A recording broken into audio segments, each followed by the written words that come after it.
ऐसा करो वैसा करो, ये करो वो करो। अब किसी को कोई राम राम सुबह से कर रहा है, ओके फाइन। एक मिट्ठू तोता जो मेरे आश्रम में रहता है वो भी राम राम कर रहा है। अब मैंने इतने मिट्ठू तोते को पूछा कि भाई तू इतने दिनों से राम राम कर रहा है, do you know the meaning of this word Rama? You chant every moment, आप हर समय इसको चैंट करते हो? तो मेरे मिट्ठू ने कहा नहीं जानता। एक मेरी बुजुर्ग माता भी राम राम कर रही है, अब 80 साल की पहुंच गई। माँ को पूछा, माँ जी आप राम राम, ये मेरे गुरु जी का मंत्र है, मीनिंग मालूम है? नहीं मालूम है। अब यहाँ पर शब्द का मीनिंग मालूम नहीं होगा। महाराज जी मैं एक सभा में गया, मैंने उर्दू में कुछ शेर बोल दिए, मैंने उनको मुबारक मुबारक मुबारक ऐसे बोला तो लोगों को बड़ी आपत्ति हो गई। ये मुबारक शब्द आप सुनाते हैं, which community you belong to? मेरे को एकदम उस शब्द को सुन के लोग प्रश्न कर रहे हैं कि आप कहाँ किसके साथ। अब नहीं मालूम होगा शब्दों का तो हम सोचेंगे मुबारक शब्द कहेंगे तो उसका मीनिंग अलग है, कोई पता नहीं क्या है, और बधाई कहेंगे तो उसका मीनिंग अलग हो जाएगा। तो यहाँ पर हमारा कंफ्यूजन है। आध्यात्मिक शास्त्र दर्शन का मैं विद्यार्थी हूँ और I have read thoroughly 6 schools of Indian philosophy. भारतीय दर्शन के 6 यो डिफरेंट स्कूल्स हैं। आई नो न्याय से लेकर के, योग से लेकर के, वैशेषिक से लेकर के, पूर्व मीमांसा से लेकर के, उत्तर मीमांसा से लेकर के सांख्य तक। और वेस्टर्न फिलॉसफी पाश्चात्य दर्शन क्या है। लेकिन कहां पर मुझे ये कहना है, कहां पर कंफ्यूजन आता है, जब हम शब्द बोलते हैं उसको हमारी भाषा में बोलते हैं मानते तो हैं, दूसरों के साथ उसको क्या बोलते हैं, मानते तो हैं पर जानते नहीं। काश जिसको हम मानते हैं उस मीनिंग को हम जानते भी तो हमारे बीच में कभी भी कोई खाई या गैप आज नहीं होता। इसलिए कल आपको गीता शब्द का अर्थ क्या है, मीनिंग क्या है, उस पर और हमारी ऐसे क्लास चलती है। मैं उन कथावाचकों की ओर नहीं जाना चाहता और ना मेरा वो फील्ड है कि 5-7 इंस्ट्रूमेंट लेके बैठ जाएंगे। ध्यान से सुनना, We people are not artists। ये अध्यात्म का मंच है, उसको मेरी उर्दू भाषा में बोलते हैं ये रूहानियत मंच है। And we people are no way the artist। हम लोग कलाकार नहीं हैं, हम धर्माचार्य हैं। आज कलाकार के बीच में और धर्माचार्य के बीच में डिफरेंस करना मुश्किल हो गया है। वो भी हमारे जैसे ड्रेस पहन के, तिलक तुलक लगा के, माला पहन करके मंच पर आकर के परफॉर्म करते हैं। और मंच एक आर्टिस्टिक परफॉर्मेंस, कल्चरल प्रोग्राम ज्यादा लगता है और वो आध्यात्मिक प्रोग्राम लगता ही नहीं है। रूहानी प्रोग्राम क्या है, वो डिसिप्लिन वे में हमें अंतर्मुख होना है। आंतरिक शांति के लिए हम आध्यात्मिक मंचों पर आ जाते हैं। मन लगाने के लिए तो कपिल शर्मा का भी शो हो रहा है बॉम्बे में, जाइए आराम से देखिए। वैसे तो कितने मंचों पर मैं गया, यहाँ हेमा जी, जब कला की बात होगी तो मैं हेमा जी को भी सल्यूट करूंगा क्योंकि आर्टिस्ट है। लेकिन अगर उसको कोई कर गुरु ना करके मानने लगेगा, वहां नहीं, वो आध्यात्मिक गुरु नहीं है, वो केवल कलाकार है। कलाकार के बीच में और आध्यात्मिक गुरु के बीच में हमें आज अपना डिफरेंस क्रिएट करना होगा, क्योंकि बहुत सारे लोग इस ड्रेस का मिसयूज करते हैं और आप भी जानते हैं। फिर डिफरेंशिएशन करना मुश्किल हो जाता है। मैं बताता हूँ, हरिद्वार में कांवड़ यात्रा चलती है कि नहीं सावन में? तो ऐसे बहुत सारे सैफरॉन कपड़े पहने होते हैं कांवड़ियों में। न्यूज़पेपर का टाइटल आता है हरिद्वार के महात्मा गंगा स्नान के बाद ताश का मजा लेते हुए, और ताश खेल रहे थे कांवड़िए, और उन्होंने इस ड्रेस को पहना हुआ था। मीडिया वालों को मुद्दा मिल गया, उन्होंने लिख दिया कि हरिद्वार के महात्मा देखो गंगा जी के बाद किनारे पर बैठ के ताश खेल रहे हैं, और बदनामी सबकी होती है। कोई भी महात्मा जो वेल एजुकेटेड होगा, जानते हो। आज मैं क्लियर करूंगा ये गिरिनामा कैसे लगता है, ये पुरीनामा कैसे लगता है, गीता जी पर मैं आऊंगा, ये सप्तशती कैसे लगता है। आज मैं बिटिया रानी को इसका हौसला बढ़ाने के लिए, क्योंकि बिटिया रात को भी मेरे पास आई, सुबह भी आई कि स्वामी जी मुझे ब्लेस कीजिए कि मैं अच्छी तरह पढ़ूं। तो वैसे तो सर तो अपनी कोई पास्ट की बात ही नहीं सुनाते हैं, ना हमें सुनानी चाहिए। जब महात्मा हो गए, फकीर हो गए, फिर हमें पास्ट से क्या लेना देना। लेकिन इसका हौसला बढ़ाने के लिए मैंने इसको अपने एकेडमिक रिकॉर्ड्स की सारी बातें सुनाई। इसको मैंने एक ही चीज बोली कि अगर बेटा तुम्हें फ्लाइंग कलर्स में हर एग्जाम को क्वालिफाई करना है तो आपको कभी नहीं सोचना कि मुझे बहुत बड़ा कुछ करना है, बोझ नहीं बनाना, take it easy, as a game की तरह लेना है। और जितना आप बिजी रहोगे आप इजीली क्वालिफाई कर जाओगे। मैंने फिर इसको सुनाया कि पीएचडी तक मैं इंग्लिश मीडियम से था। केवी नंबर 1 अखनूर और केवी नंबर 1 गांधीनगर जो मेरे स्कूल रहे हैं। और मैं भी जब ये शरीर था तो मैं क्षत्रिय फैमिली, राजपूत फैमिली, इसलिए मैंने बैग से पहचान लिया वो सारी बातें कर। लेकिन मेरे घर की फैमिली ग्राउंड कोई संस्कृत की नहीं थी। थ्रू 29 इयर्स तक डॉक्टरेट करने तक मैं इंग्लिश मीडियम में और इंग्लिश में हम लोग बातचीत करते थे। लेकिन मैंने इस बिटिया का हौसला बढ़ाने के लिए बताया गिरी साहब कि मैंने 29 इयर्स में स्वर व्यंजन सीखे संस्कृत के, और डॉक्टरेट करने के बाद पुनः मुझे 7th के स्टूडेंट्स के साथ एडमिशन हरिद्वार में लेना पड़ा, क्योंकि वो भाषा मुझे नहीं आती थी। वो लैंग्वेज मैंने क्यों सीखी? ताकि मैं लोगों के भटकावे से बचूं और मुझ जिस भाषा में मेरा धर्म ग्रंथ है उसको मैं खुद पढ़ सकूं। मेरी गीता क्या कह रही है मुझे किसी से नहीं सुनना कि क्या कह रही है। क्या पता वो सेल्फिश नेचर से जो उसका मीनिंग ही नहीं निकलता वो और कोई मीनिंग निकाल करके मुझे बता रहा है, और जब मुझे वो भाषा नहीं आती तो मैं कहूँगा ठीक है ठीक है ठीक है, ऐसा ही होता होगा। मेरा वेद क्या कहता है मुझे खुद समझना है, और मैं तब समझूंगा जब वो मुझे भाषा आती होगी। क्या आती होगी? और एक बात याद रखना, वर्ल्ड कॉन्फ्रेंस के अंदर तिरुवनंतपुरम में जब मैं टॉक दे रहा था, Sankhya yoga in context to Shrimad Bhagavad Gita, क्योंकि वहां लोग हिंदी नहीं जानते इसलिए मुझे मजबूरन इंग्लिश में टॉक करनी पड़ती थी। लेकिन लास्ट वाले दिन ऑल ओवर द वर्ल्ड वहां रिलीजियस डेलीगेशंस बैठे हुए हैं। सिंपल क्वेश्चन डिस्कशन का सामने आया कि किसी भी धर्म पर बिना किसी लड़ाई के, बिना किसी दंगे के, बिना किसी फसाद के, एक शांतिपूर्वक तरीके से अगर किसी भी धर्म को दुनिया के नक्शे से मिटा देना है तो सबसे इजी तरीका क्या होगा पता भी नहीं चलेगा, वो धर्म लुप्त हो जाएगा। आंसर क्या है जो सोचिए साहब? सिंपल आंसर था, जिस भाषा में उसका धर्म ग्रंथ है, चाहे वो कुरान है, चाहे वो गीता है, चाहे वो हमारा ग्रंथ साहिब है, चाहे वो हमारी बाइबल है, जिस भाषा में उसका धर्म ग्रंथ है उस लैंग्वेज से उसको दूर कर दीजिए और धर्म अपने आप ही छोड़ देगा।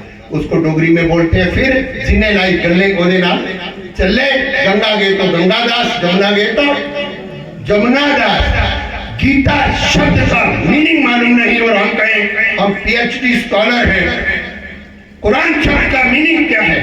फिर देखना, फिर अकाल, इस अकाल पुरुष का मीनिंग क्या है? Where lies the meaning of God?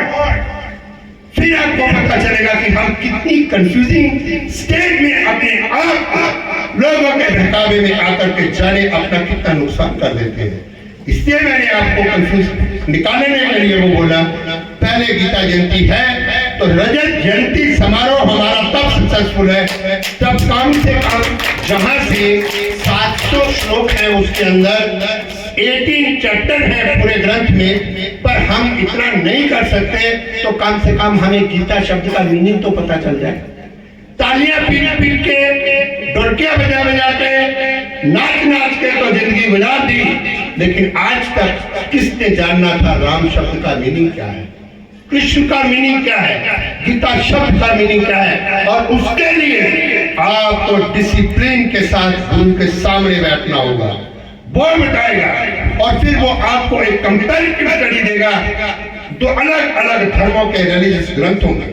फिर आपको वो यूनिफिकेशन की और लेके आएगा कि कोई भाषा के नाम पे मत सोचिए, जो मेरा वेद कहता है वही मेरी कुरान कहती है, जो मेरी कुरान कहती है वही मेरा ग्रंथ साहिब कहता है, जो मेरा ग्रंथ साहिब कहता है वही मेरी बाइबल कहती है। मेरे स्टडी रूम में आइए, सारे ग्रंथ आपको रिस्पेक्टिव मिलेंगे वहां पर।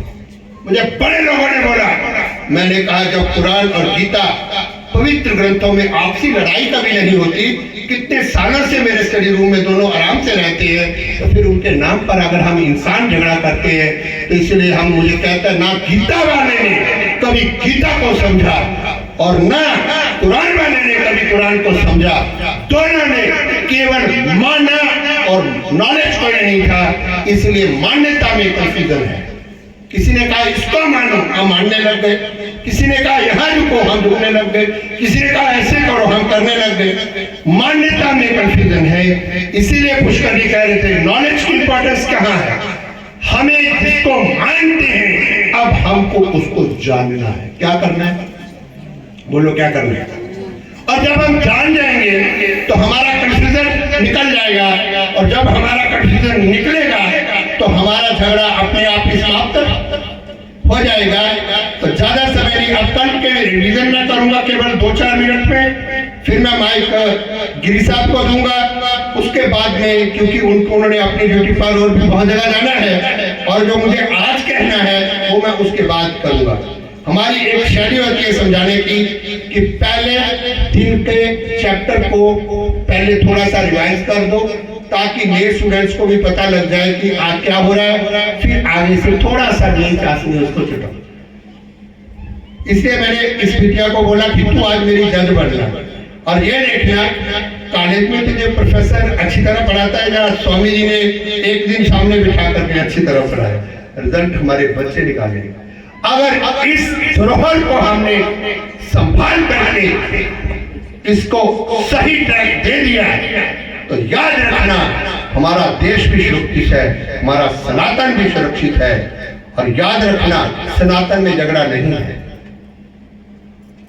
सनातन धर्म है। यहां पर रिलीजन शब्द आएगा, वहां पर बहुत सारे डिफरेंसेस हैं, वहां बहुत सारे गैप्स हैं। धारिती धर्म, धर्म क्या है? जो सबको धारण करता है, सबको स्थान देता है, जहां सारे झगड़े मिट जाते हैं वो धर्म है, जहां शांति मिलती है वो धर्म है, जहां प्यार और मोहब्बत से व्यक्ति रहना सीखता है वो धर्म है, जहां जीवन की ऊंचाइयों पर उड़ना तो चाहता है पर अपने साथ वाले को सपोर्ट देके उड़े, ना कि उसका गला काट के मुझे तो अपने से मतलब है, वो जाए तो जाए, मेरा रास्ता सही होना चाहिए। दूसरों के लिए कुर्बानी देना सीखता है, दूसरों के लिए सैक्रिफिकेशन सीखता है, दूसरों के लिए अपनी परिवार के साथ वो होली दिवाली नहीं मनाता, वो अपने देश की सीमा पर होली मनाता है, वो धर्म का पालन कर रहा है। क्या कर रहा है? वो नहीं जानता कि मेरे सामने किस कम्युनिटी का व्यक्ति है, उसने ये देखना है कि इस समय मेरा धर्म, मेरी ड्यूटी मुझे क्या आज्ञा देती है।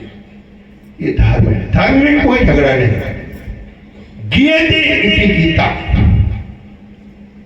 वैदिक सनातन, क्योंकि मोस्ट ऑथेंटिक जो दुनिया के पास लिटरेचर है, जिसको हम प्रमाणित बोलते हैं ऑथेंटिक, जहां पर ये शब्द नहीं मिलेंगे हिंदू मुसलमान सिख ईसाई, नो, ये बहुत उससे भी पहले हमारे आर्यवर्त एक जम्बू द्वीप, क्या जब हम वैदिक कोई भी अनुष्ठान करते हैं जम्बू द्वीप पे, भारत उसमें भी भारत खंड है, उसमें एक भारत नाम का देश है, लेकिन जम्बू द्वीप इज वेरी वास्ट, ठीक है, बहुत लंबा।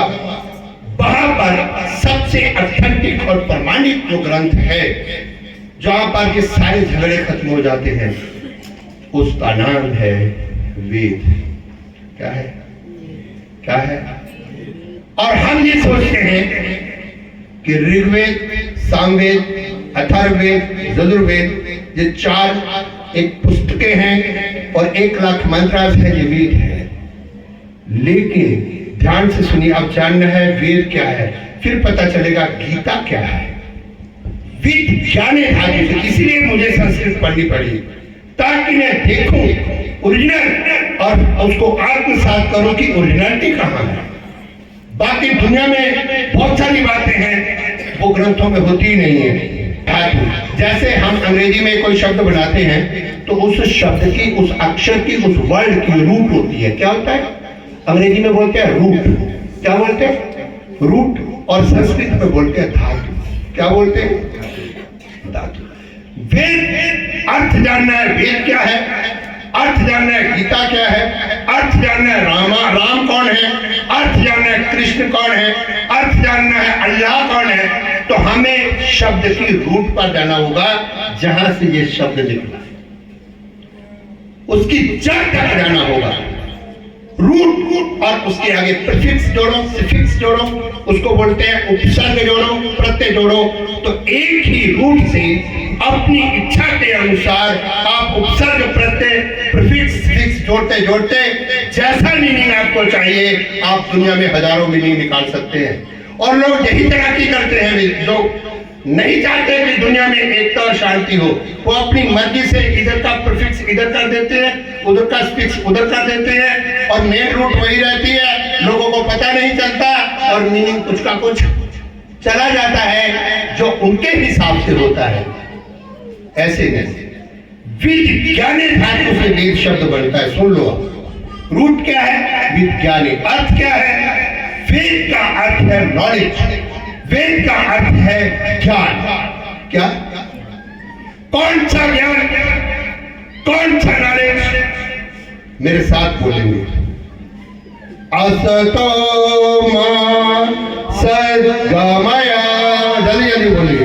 असतो मा सद्गमय, तमसो मा ज्योतिर्गमय, तमसो मा ज्योतिर्गमय, मृत्योर्मा अमृतं गमय, मृत्योर्मामृतं गमय। वो ज्ञान, वो विद्या, वो बौद्धिक एलिवेशन, वो बुद्धि की पराकाष्ठा जो हमको असत्य से बचा करके सत्य की ओर ले जाए, उस ज्ञान का नाम वेद है। क्या?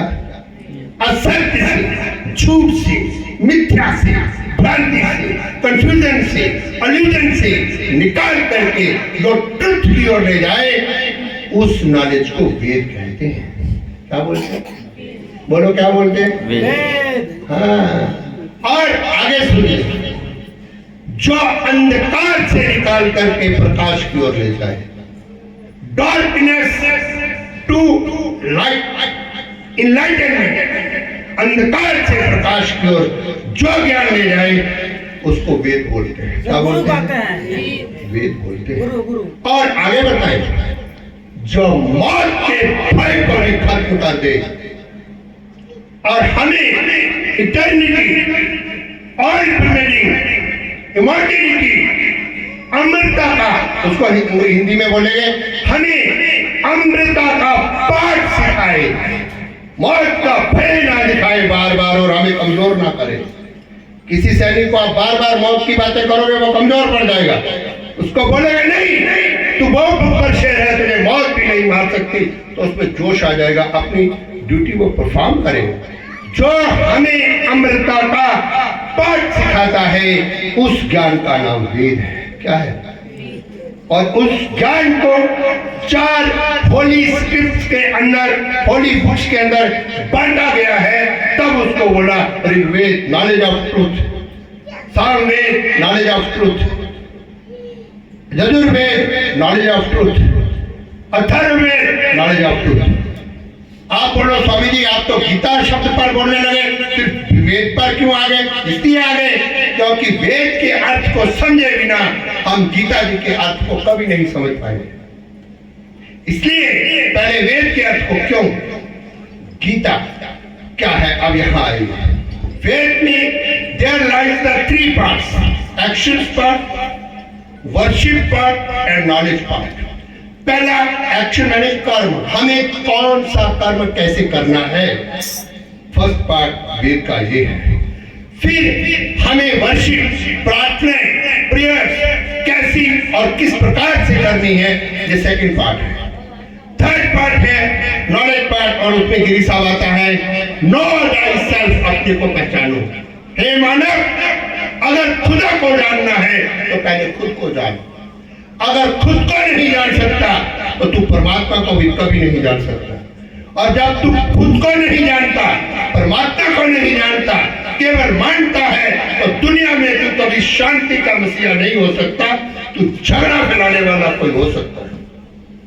और आप देखना, जहां से भी ये बात आती है अलगाववाद की या कोई भी, वहां पर लोग ठीक से किसी ग्रंथ को नहीं जानते, वो इग्नोरेंट है, उनको बोलते हैं वो अनपढ़। नहीं, अनपढ़ वही कम्युनिटी से उनको लाया जाता है जिनको कभी भी ट्रुथ से रूबरू कराया और फेक लिटरेचर को बता बता के उनके दिमाग को पोल्यूट किया जाता है।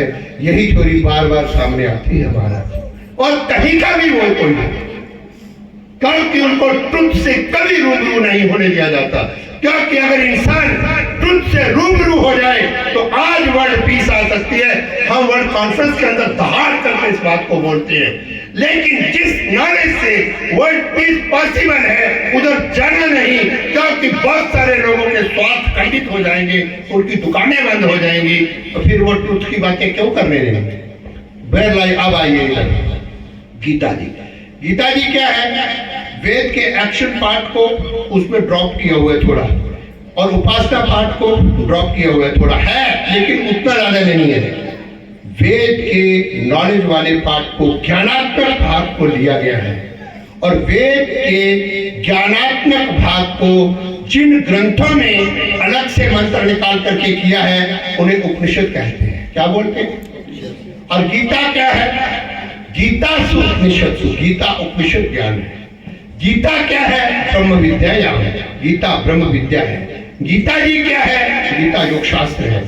और गिरी जी, एक सरप्राइजिंग आपके लिए मैंने गिफ्ट रखा है। गीता जी के 700 श्लोकों को अगर आप स्टडी करेंगे, लॉर्ड कृष्णा ने एक बार कहीं नहीं बोला कि मैं वृंदावन में रहता हूं, you people saying like that. अगर मिल जाए मैं गोकुल में रहता था, जब मेरे कोई पिता का ये नाम था, या कोई मैं सूर्यवंशी था या यदुवंशी था, नो। जब लॉर्ड कृष्णा अपनी सेल्फ का, अपने आप का परिचय देते हैं, इंट्रोडक्शन देते हैं अपनी खुद, देखिए सब बहुत सारी बातें होती हैं। वाइज पर्सन ने अपने फेथ के अनुसार अपनी डिटी को कैसे इंट्रोड्यूस कराया, वो एक अलग चैप्टर है। लेकिन वो डिटी, वो खुदा, वो कृष्ण, वो राम अपने आप को खुद अपने शब्दों में, डायरेक्ट स्पीच में कैसे इंट्रोड्यूस करा रहे हैं, वो ज्ञान हम लोगों से दूर रखा जाता है।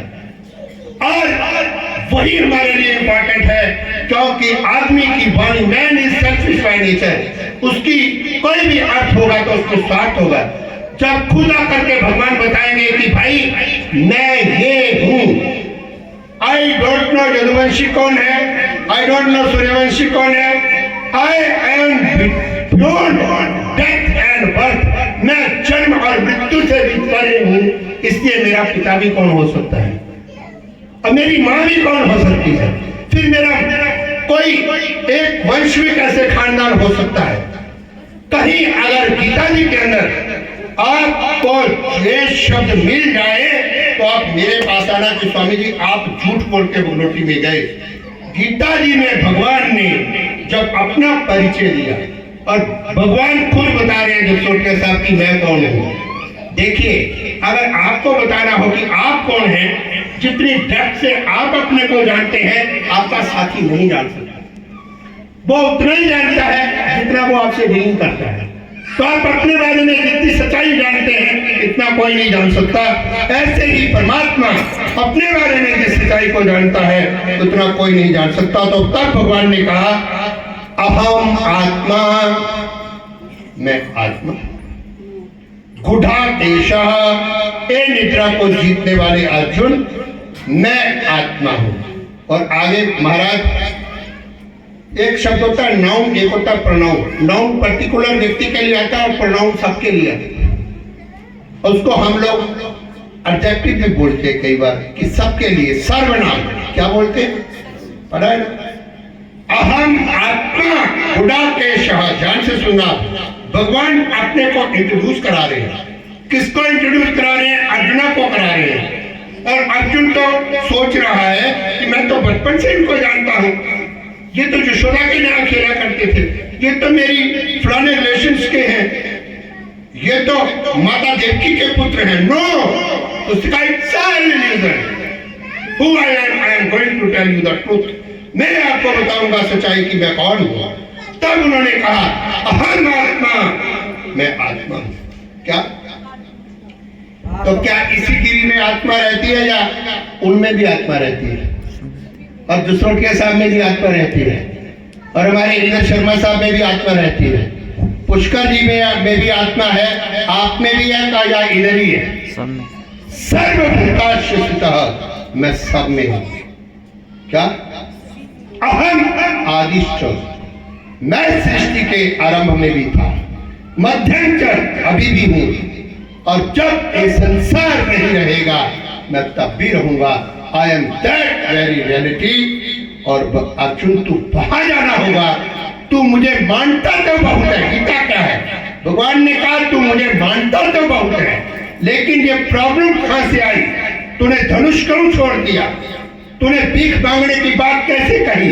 इतना बड़ा योद्धा पैरता के शब्द कैसे बोलने लगा? वो डिप्रेशन में कैसे चला गया? वो वीक कैसे हो गया? उसकी स्ट्रेंथ कैसे नहीं रही? उसने कहा तू मानता तो है मुझे, लेकिन तू जानता है क्या? काश कि तू मुझे जानता होता। तो मैं आत्मा हूँ, सबके भीतर हूँ, मैं आदि भी हूँ, मध्य भी हूँ, अंत में भी हूँ। I am all pervading reality, मैं सब में हूँ। वहां पर भगवान ने किसी जाति का नाम नहीं लिया, पुष्कर जी जो बोल रहे थे, किसी मजहब का नाम नहीं लिया। प्राणी मात्र, I mean all of the humanity, मैं पूरी इंसानियत में, पूरे इंसानों में हूँ। मैं पाकिस्तानियों के अंदर भी रहता हूँ, मैं रशिया वालों के अंदर भी रहता हूँ, हिंदुस्तानियों के में भी रहता हूँ, मैं इंग्लैंड वालों के अंदर भी रहता हूँ, मैं सब के अंदर रहता हूँ। सर्वभूताश्च, इसलिए मैं दुनिया का भगवान कहलाता हूँ। इसलिए प्रॉफिट साहब ने बोला वो खुदा है जो सबका है, वो खुदा है वो सब में है, वो खुदा है जो सबको सहारा देता है, वो खुदा है जो सबकी रक्षा करता है, वो खुदा है जो सबको प्यार करता है। बाइबल ने कहा वो परमात्मा ईश्वर है, गॉड है, जो सबको उत्पन्न करता है, सबको ऑपरेट करता है, पालना करता है, डिस्ट्रक्शन भी उसी के माध्यम से होती है। वही अकाल है, वही सब कुछ है। और मेरे वेद ने कहा वही लॉर्ड कृष्णा कौन है? और पूर्णमदः, केवल भाषा में और शब्दों में अंतर है, लेकिन अगर अर्थ पे जाएंगे तो कहीं भी अंतर। और पूर्णमदः पूर्णमिदं पूर्णात् पूर्णमुदच्यते पूर्णस्य पूर्णमादाय पूर्णमेवावशिष्यते। मैं पूर्ण हूँ, पूर्णता सृष्टि निकली अब भी पूर्ण हूँ, सारी सृष्टि मुझ में चली जाएगी तब भी पूर्ण हूँ। समुद्र का उदाहरण दिया, सूर्य की गर्मी से पानी इवेपोरेट होता है, ग्लेशियर में चलता है और वहां 0 डिग्री से भी माइनस में जम जाता है, फिर वही पानी करोड़ों नदियों में परिवर्तित होकर के पुनः समुद्र के साथ मिलता है। करोड़ों नदियां बन जाए तब भी समुद्र वैसा ही रहता है, और करोड़ों नदियां आकर के उसमें मिल जाए, समुद्र को कोई फर्क नहीं पड़ता। वही लॉर्ड कृष्णा है, वही हमारे शिव हैं, वही सनातन है, उसी को खुदा कहा, उसी को ही वाहेगुरु कहा, उसी को ही गॉड कहा। इसलिए मध्यस्थ नहीं सिखाता, आपस में बैर रखना। हिंदी है नाम वतन है, हिंदुस्तान हमारा, सारे यहाँ से अच्छा हिंदुस्तान हमारा। और एक बात कही, यूनान विश्व और रोमन सब मिट गए यहाँ से, कुछ बात है कि ऐसी हस्ती मिटती नहीं हमारी, सदियों रहा है दुश्मन दौरे जहां हमारा, सारे यहाँ से अच्छा हिंदुस्तान हमारा। हम बुलबुले हैं इसकी, ये गुलसिता हमारा। और ये यूनिफिकेशन का मैसेज हमारे पीरों ने दिया, हमारे पैगंबरों ने दिया, हमारे फकीरों ने दिया, हमारे अवतारों ने दिया, हमारे गुरुओं ने दिया, ताकि ये इंसानियत और ये इंसान इस धरती पर बड़े प्यार से रहे। याद रखना, its ever beautiful planet. There lies no other planet as beautiful as this earth is. इस अंतरिक्ष के अंदर कोई भी ग्रह इतना खूबसूरत नहीं है. Not many planets are there. इतना खूबसूरत नहीं है, इतना हसीन नहीं है, इतना प्यारा नहीं है जितनी ये जमीन है. और भगवान ने इस खूबसूरत अपनी रचना पर हमें कुछ वर्ष रहने का एक सौभाग्य दिया है. हम प्यार से रहे, मोहब्बत से रहे, इंसानियत से रहे, खुद जिए और दूसरों को भी जीने दें, ताकि हमारे ये जवान भी थोड़ा पीसफुल. इतना वर्कलोड जब हम गलत काम करेंगे तो उनके ऊपर भी इतना वर्कलोड आ जाएगा, इतना आ जाएगा कि उनकी शांति भी भंग हो जाती है. और फिर क्या है, वो भी समझाते रहते कि ये झगड़ा अगर तुम्हारा घर में ही निपट जाता तो हमारी चौकी पर भी थोड़ी शांति रहती, पर घर में निपटाया नहीं. दोनों तीनों भाई उधर पहुंच गए. Gita is the message of love. Gita is the message of unification. Gita is the message of humanity. Gita is the message of immortality. Gita is the message of truth. Gita is the message of all pervading reality. इसलिए बोला वो भगवान का हमारे लिए एक message है कि तुझे मैं इंसान बना करके खूबसूरत धरती पर भेज रहा हूँ, और मेरा मैसेज भी ले जाना ताकि तू कभी भी उस खूबसूरती को नष्ट मत करना. लेकिन हमने उस मैसेज को कभी खोल करके नहीं देखा. वो चिट्ठी बंद है, पूजा रूम में लाल कपड़े में है, और हम रोज गीता जी को मत्था टेकते हैं, पर पुस्तक खोल करके देखते नहीं. देखे भी कैसे, वो भाषा हमको आती नहीं. फिर जिन गुरुओं के हाथ चढ़ते हैं वो अपने स्वार्थों के लिए प्रीफिक्स जोड़ जाड़ के कुछ का कुछ और अर्थ निकाल लेते हैं. और पार्टी आश्रम का रास्ता तो आपको कभी नहीं आएगा, और ना ही आप कभी आएंगे उसके लिए. मैं ये नहीं कहता, लेकिन अगर सारे धर्माचार्य इस पैटर्न पर अपने अपने ग्रंथ को लेकर के, हम अमृतसर में एक सम्मेलन करते हैं, सर्वधर्म सम्मेलन, वहाँ सभी आचार्यों को बुलाया जाता है और सब इस तरह से प्यार का संदेश दें, तो हमारे देश को कोई कड़े कानून बनाने की जरूरत नहीं, कुछ करने की जरूरत नहीं. हम खूबसूरत प्लेनेट पर, जमीन पर रह रहे हैं आनंद से, और इसी उससे भी ज्यादा खुशबू और खूबसूरती छोड़ करके हम जाएं. मैं एक लाइन से बोलूंगा. गिरी साहब, मैं एक महापुरुष की बायोग्राफी पढ़ रहा था. बहुत कुछ उसने अपने जीवन के अनुभव उसमें शेयर किए. लास्ट में वो लिखता है, एक लास्ट लाइन जो उसने लिखी वो मेरी गीता का पूरा क्रक्स है, पूरा उपसंहार है, पूरा कंक्लूजन है. उसने कहा, जिंदगी के किरदार को कुछ इस तरह से निभा करके जाओ, जिंदगी के किरदार को कुछ इस तरह से निभा करके जाओ, पर्दा गिर भी जाए, तालियों की गड़गड़ाहट कभी कम पुनः बार बार मैं गिरी साहब का, अपने जो सुठिया साहब का, हमारे बहुत सारे बैट फोर्स के, उधर भी लोग पुलिस के हैं, सभी का धन्यवाद इस मंच से, और पुष्कर जी का विशेष करके कि इनका इसलिए बहुत व्यस्ततम समय में से समय निकाला. और अब आगे का पुष्कर जी आपको थोड़ा बोध कराएंगे. यदि सभा का समय शेष रहा तो गीता जी की कुछ टीचिंग्स जो मेरे दिल में है कि मैं आपके साथ, देखिए ये मत सोचना, एक बार गिर जी मैं इनको साथ बता देता हूँ, ये मत सोचना कि कोई बहुत बड़ा गुरु आकर के हमको उपदेश दे रहा है. मैंने सुबह ही तेरे को बोला था ना बच्चा, मैं हर एक के साथ फ्रेंड, मैं ये नहीं चाहता कि कोई गैप सारा ज्ञान इनके ऊपर जाए. No no no no no no. Any time आप मेरे पास आ सकते हैं, most welcome. You can share your ideas, और आप मुझे कह भी सकते हैं कि महाराज जी थोड़ा ऐसे नहीं ऐसे, मुझे आपके भी व्यूज चाहिए. जितना यहाँ से आप नहीं सीखते, मैं सही बता रहा हूँ. मुझे किसी ने कहा, what's the secret of your knowledge Swami ji. मैंने कहा एक ही सीक्रेट है जो मैं ग्रंथों से कभी नहीं सीख पाया. मैं आम इंसान के बीच में जब आम व्यक्ति बनकर के रहता हूँ तो मुझे बहुत कुछ सीखने को मिलता है, जो कभी कभी ग्रंथों से भी सीखने को नहीं मिलता. आगे पुष्कर जी अनाउंस करेंगे, फिर जैसा समय होगा. हाँ जी, ठीक है. पुष्कर जी अध्यक्ष हैं और सब हैं आज के हमारे मुख्य अतिथि. और पुष्कर जी का ऐसा हमें संदेश हुआ, वो कह रहे हैं कि हम एसपी साहब का ज़्यादा विलंब ना कराएं और उनको मंच पर बुलाएं. विद ड्यू रिस्पेक्ट, मैं आपको चाहूँगा कि 2 शब्द आप बोल करके इस कार्यक्रम की शोभा बढ़ाएं, क्योंकि सुबह से सभी लोग बहुत इंतजार कर रहे थे कि आपने आना है। मैं भी उनको मंच पर आकर के